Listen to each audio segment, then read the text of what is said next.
의원실에서 버려지는 문서들이 이렇게 사람 키만큼 높이 쌓였습니다.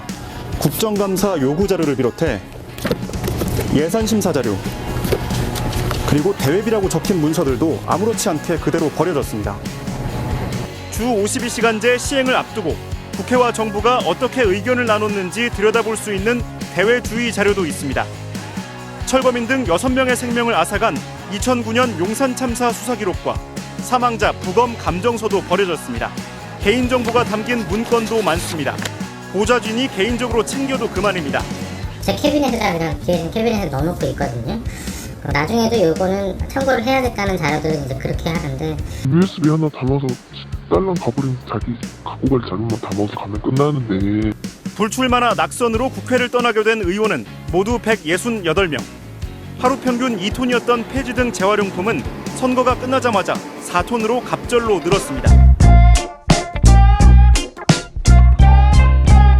이거 아마 대부분 낙선한 의원실이 별로 생각 없이 그냥 할 거예요. 근데 아마 연임하거나 하는 의원실들은 도저히 안 할 겁니다. 내가 앞으로 뭘 넘겼는데 뭐가 공개됐다 크게 내 의정활동에 방해가 될지 모르는데 누가 넘겼는데, 하지만 끝나는 사람은 끝이기 때문에 뭐 나중에 공개되더라도 내가 이거 정치를 끝냈는데 뭐 이렇게 생각해서 넘길 수 있지만, 그게 아니면 쉽지 않아요. 지금 30명은 아마 그런 생각을 많이 하시지 않았을까. 그게 아니면 굉장히 간소화된 자료를 넘기지 않았을까. 그렇죠. 네, 제대로 된 자료를 아마 넘기지 못할 거예요. 저한테도 이제 왔어요. 그 기록 보존부를 넘기라고. 저희는 연임을 했지 않습니까? 그럼 저는 넘길 수 있는 게 아무것도 없어요. 지금 상황에서. 제 폴더에 있는 자료의 절반 이상은 아무한테도 보여줄 수 없는 자료.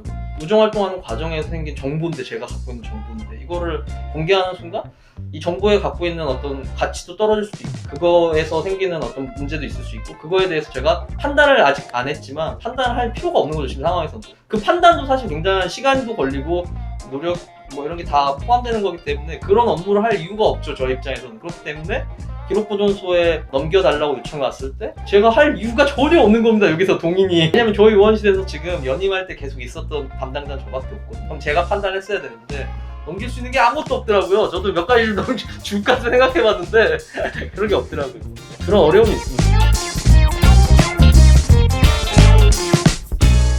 일단 국회의원실에서는 자체적인 의원실마다의 룰이 있어서 그거에 따라서 잘 관리를 하겠죠. 그걸 가지고 유용한다라거나 그럴 거라고 생각하진 않아요. 문제는 그런 것들을 차후에 확인하려고 할 때 시민들이 접근할 수 있느냐 없느냐의 문제가 저는 가장 크다고 보고요. 뭐 보도에 되다시피 의원이 임기가 끝나고 나면 의정활동 기록들이 다 쓰레기처럼 폐지로 전락을 한다던가, 보좌관이 일을 그만둘 때 그걸 다 싸가지고 개인적으로 가져가 버린다던가, 이런 일들이 생기는 건데, 의원실이 어떤 일들을 하는지 절차가 없기 때문에 볼 수가 없다라고 하는 게 가장 큰 문제고, 겨우겨우 저희도 국회 사무처를 통해서 정보 공개를 해서 그 기록들을 본 적이 있는데, 그 기록이라고 한다는 것이 사실은 굉장히 참담한 수준이죠. 영수증 같은 것들도 이게 뭐와 관련한 영수증인지 전혀 알 수 없고, 보고서들도 겨우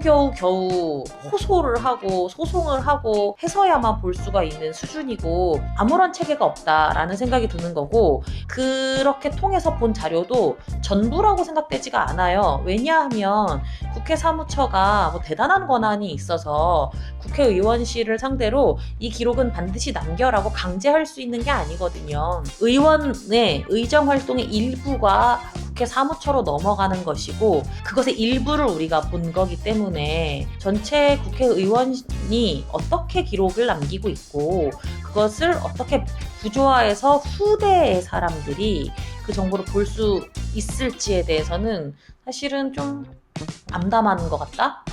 전혀 그려지지가 않아요.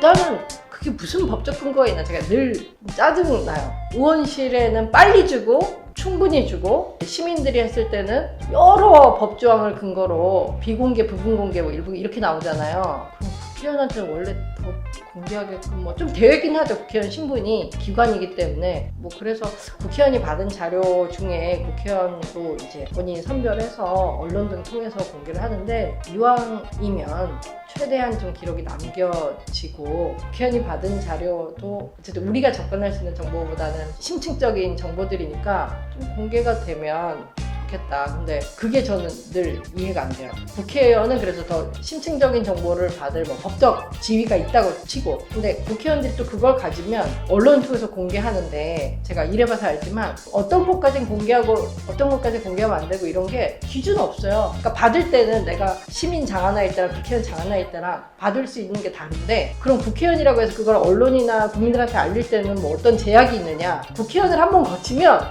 돼 갑자기 확 오픈되는 자료가 되는데, 그 판단은 의원만 하고 의원실만 하고 거기에 법적 기준은 없다는 거예요. 뭔가 체계가 말이면 안 맞죠. 정무적 판단 이런 거밖에 없어요. 그래서 국회의원들이 받은 자료들이 많이 공개되면 좋겠다. 그러니까 원 데이터들도 뭐 이런 바람이 있는데,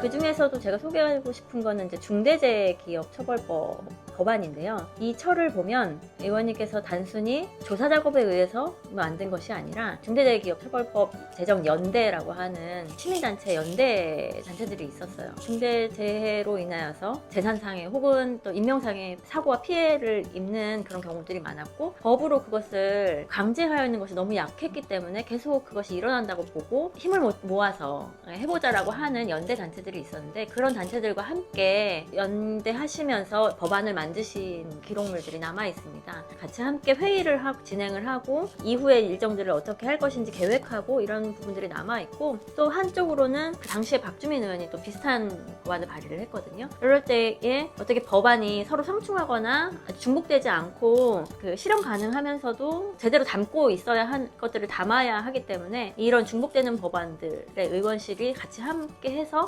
법안을 이렇게 만들어 나가는 과정들이 한 철에 담겨 있는데요. 사실 이것들은 특히나 국민들에게도 뿐만 아니라 의원실에 입법 활동을 하는 보좌관들이나 업무자들이 누구와 어떻게 컨택을 했지? 그리고 어떤 업무 수행에 있어서 어떤 절차로 업무를 수행을 했고, 그래서 어떤 검토 과정을 거쳐서 법안이 나왔구나라고 하는 것을 좀 적용해 볼 수 있는 기록물이라고 생각합니다. 유기적으로 연결되어 있는 게 이제 인식의 문제예요. 업무자들이 내가 업무를 할 때에 다들 만들고 있거든요. 기록을 생산하고 있는데, 어디서부터 기록인지 아니면 어떤 게 기록인지 혹은 어디까지 남겨야 하는지를 인식하기가 쉽지가 않아요. 그래서 그 인식을 또 만들어주는 건 또 법제도이기도 하거든요. 이게 사실 제가 만들어낸 세 가지가 다 유기적으로 잘 구비가 되어 있어야 하는데, 근데 또 반대로 어느 한 곳만 물꼬를 터져도 필요에 의해서 법이 만들어지기도 하고 필요에 의해서 시스템이 만들어지기도 하거든요. 다 연결이 되어 있는데, 일단 그 물꼬를 틀기 위해서 저는 의원실에서 우리가 기록을 남겨야만 하는 곳이다. 우리 업무자 한 사람 한 사람이 국민에 의해서 위임받아서 업무를 수행하는 것의 결과를 또 국민들에게 보여줘야 한다라고 하는 인식을 갖는 것부터가 시작을 했으면 좋겠어요. 어떻게 보면 원칙적인 얘기일 수도 있는데, 이제는 또 공공기록물 관리가 어느 정도 자리를 잡은 것처럼 지금부터라도 그런 인식들이 만들어지고, 그게 또 법제도로 이어지고, 또 그 업무를 지원할 수 있는 시스템까지 이렇게 갖춰지게 되면은 지금보다는 훨씬 더 기록물을 잘 쉽게 생산하고 또 효과적으로 관리할 수 있는 환경이 되지 않을까.